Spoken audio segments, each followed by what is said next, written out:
Vous êtes des dieux. Pourquoi? Parce que l'Esprit de Dieu est en vous. Donc, l'Esprit de Dieu qui est en vous fait de vous des dieux. Donc, désormais, vous n'avez plus de limites. Parce que la volonté de Dieu, c'est qu'on soit identique à lui. C'est-à-dire qu'on soit comme lui.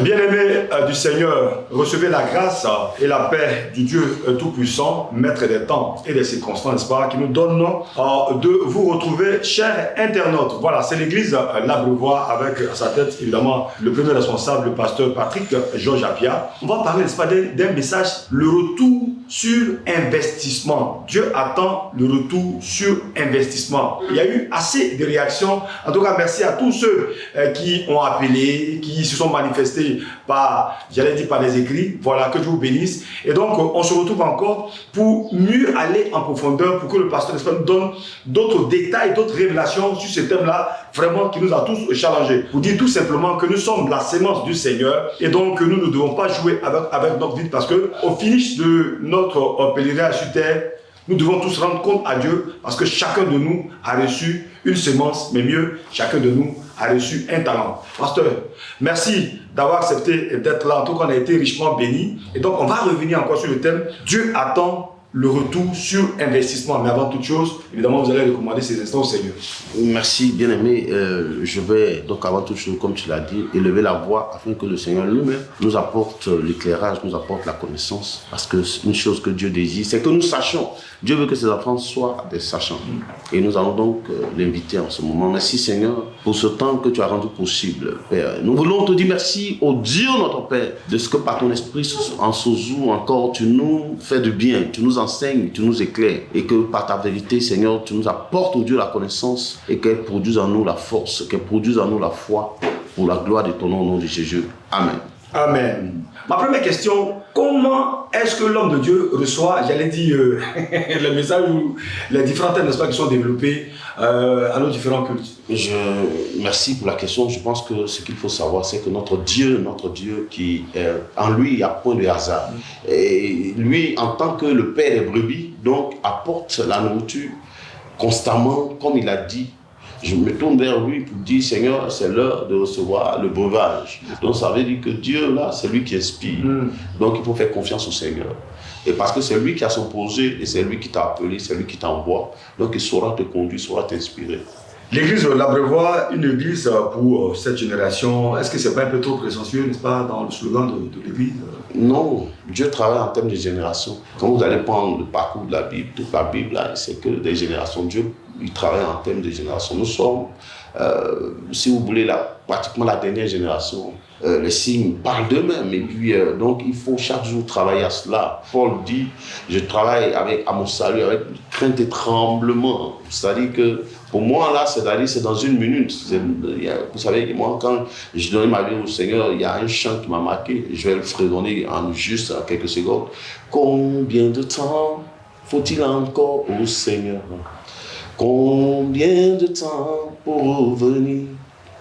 Encore de longues années, ça c'est les païens qui résonnent ici. Encore de longs mois. Mais l'enfant de Dieu a dit, pour moi, il ne reste que quelques jours.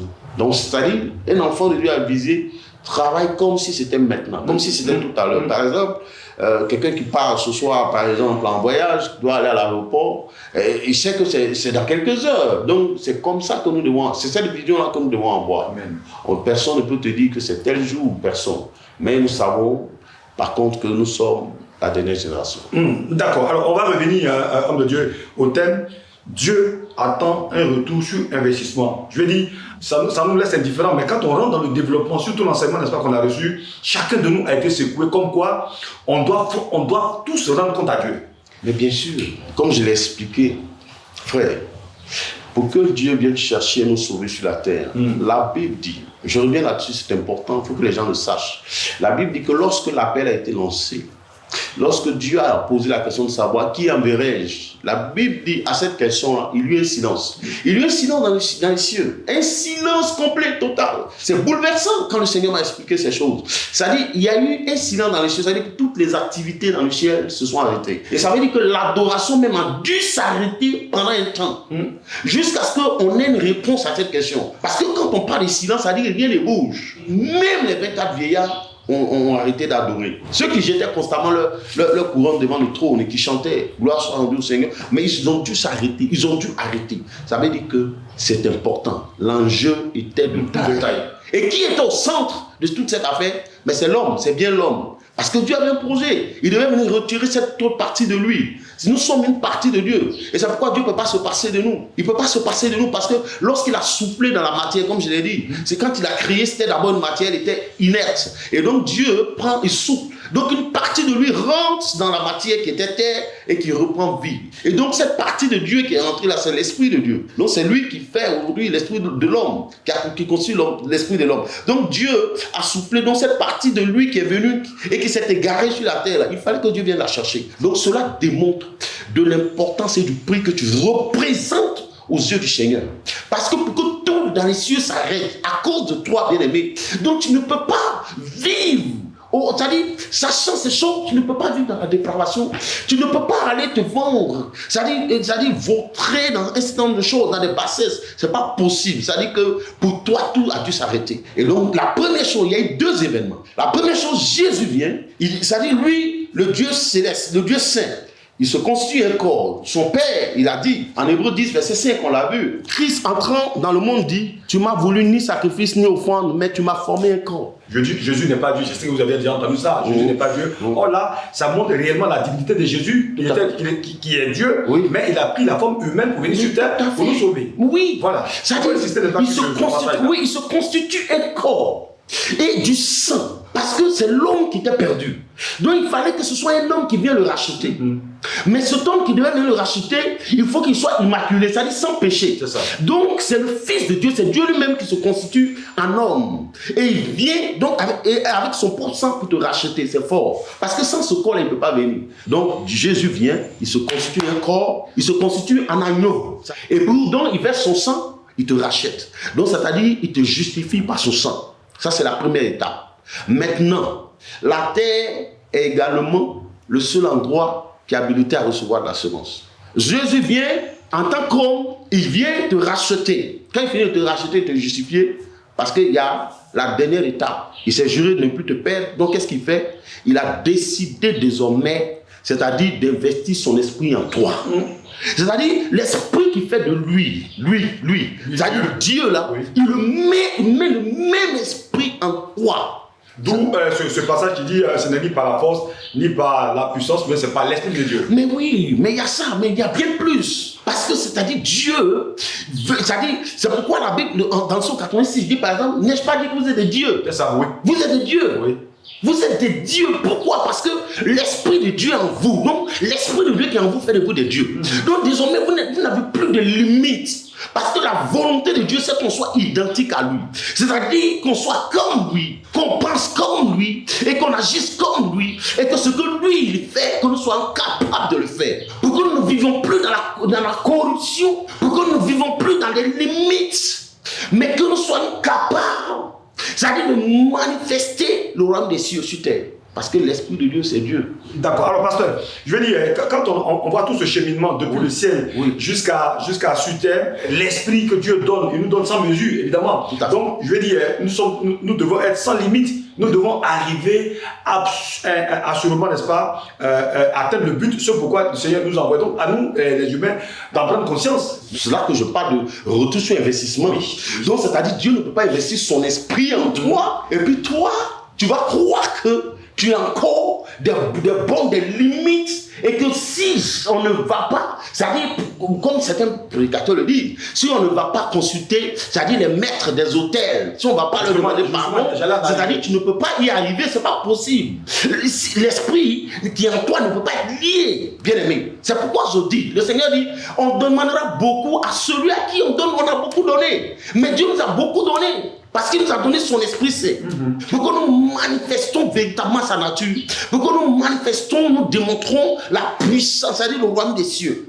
Donc Dieu ne peut pas te donner cet esprit. C'est-à-dire que dès que l'Esprit de Dieu est en toi, désormais, quel que soit ce que tu fais, tu es étudiant, tu n'as plus de limites. C'est-à-dire la connaissance parfaite t'est donnée. Tu es capable de comprendre tout. Si tu communies avec le Saint-Esprit, si tu fais confiance à l'Esprit, si tu réalises ce qui est en toi, Dieu ne nous a pas créés avec des limites. Dieu ne nous veut pas limiter. C'est pourquoi il a pris ce qu'il a de plus cher, il a mis en nous. C'est ça. Son esprit, bien aimé. Mais il faut que tu saches ça. Il faut que les gens prennent conscience, qu'ils réalisent cela. Que tu es un homme illimité en toutes choses. Parce que le Saint-Esprit est en toi. Donc, c'est-à-dire, Dieu veut que tu sois productif. Mais c'est ça. Mais Dieu te parle d'autel. Là où on parle de Christ, là où on parle de Jésus, toi tu parles d'autel. Tu parles de limitation. Non. C'est une question de prise de conscience. Mais ça révolte. C'est pourquoi le Seigneur a dit à enseigner la vérité. Il dit, vous connaîtrez la vérité vous affranchira. Tant que tu ne sauras pas qui est en toi. Mais l'Esprit de Dieu, là, créateur du ciel et de la terre, c'est lui, son esprit là qui est en toi. Donc, à partir de l'esprit, tu es capable de toutes choses. Logiquement, avec le développement que vous êtes en train de faire, un chrétien ne doit même pas échouer, c'est même pas possible. L'échec n'est pas une fin en soi. Parce que Dieu veut qu'on sache, Dieu veut qu'on apprenne. Il peut être en train de monter un projet, et puis sur le chemin, tu peux croiser, tu peux aller connaître des échecs. Mais celui qui a l'esprit doit savoir que ce n'est pas sa limite là. Dieu veut certainement lui révéler certaines choses. Donc un enfant de Dieu intelligent, il rentre en lui et il pose la question au Saint-Esprit. Qu'est-ce qui n'a pas marché? Qu'est-ce qui n'a pas marché? Qu'est-ce qu'il doit faire? Et Dieu aime ça. Dieu a dit, allez dominer sur la terre, assujettissez là. Les blancs, c'est ce qu'ils font. Mais nous, on ne le fait pas. Nous, on a l'esprit. Oh, mais écoute, je dis que les gens vont pleurer. Vous êtes révolté, pasteur? Moi, je suis révolté parce que, vous savez, Dieu m'a fait la grâce de savoir ces choses. J'ai beaucoup d'expérience. Mais c'est quoi ton secret? Mais je leur dis, c'est Jésus. Et quand même tu dis aux gens, même à des chrétiens, quand tu leur dis c'est le Christ, ils disent, oui, on sait. Ils veulent en savoir un peu plus. Ça dit que, est-ce que, bon, on sait. On sait, mais bon, est-ce qu'il n'y a pas non, quelque chose qu'on va faire? Non, tu ne sais pas. Non, tu ne sais pas. Parce que tu savais, on n'allait pas dans cette position. Moi, personne ne peut m'attacher. Parce que si quelqu'un était capable de m'attacher, c'est qu'il a lié l'esprit. Or, tu ne peux pas lier l'esprit. Mais c'est la vérité. Mais tant que les gens ne vont pas reconsidérer la parole, le caractère sacré de la parole, là, ils ne vont rien avoir. S'ils disent ça comme un roman, ils ne vont rien avoir. Dieu n'a pas dit de lire sa parole, il dit de la méditer. La lecture et la méditation sont deux choses différentes. Donc Dieu ne peut pas faire tout cet investissement-là. Et puis tu vas rester là comme ça dans la défaite. Et puis tu es toujours en train de fouiller dans les hôtels. Mais non, ce n'est pas possible. Et donc il faut savoir que Dieu, d'abord son fils a connu la mort. L'immortel a connu la mort. Ça c'est un. Deuxième chose, il a investi son esprit en toi. Donc si tu n'es pas productif, tu auras des comptes à rendre à Dieu. Je veux dire, par l'Esprit de Dieu, enfin, je veux dire, chaque personne est sur terre, n'est-ce pas, est porteuse de talent. Oui. Ça, c'est sûr. C'est clair. Et donc, on voit même déjà dans la Bible, la parabole des talents. La parabole des talents. Mais oui. Donc, absolument, il n'y a pas quelqu'un, je veux dire, il n'y a pas quelqu'un, n'est-ce pas, qui soit chrétien et qui n'ait pas quelque chose, qui n'ait pas un talent. Non, c'est pas possible. Alors, parce que quel conseil on peut donner? J'allais dire à ceux peut-être qui pensent que bon, souvent on entend dire non, nous on est venu accompagner les gens, ils sont déjà défaitistes au départ. Mais en fait, il y a une chose que les gens doivent savoir. Hein. Et quand je pense à ça, je tremble. Les gens ne savent pas que Dieu, là, c'est-à-dire l'autre côté de Dieu, là, c'est-à-dire qu'il est sévère, c'est un Dieu qui est sévère. On a vu comment, en ce qui concerne la parabole des talents, j'aurai l'occasion d'enseigner dessus, mais les gens seront effrayés. La parabole des talents. Les gens lisent ça simplement. Mais regardez un peu la sévérité du Seigneur.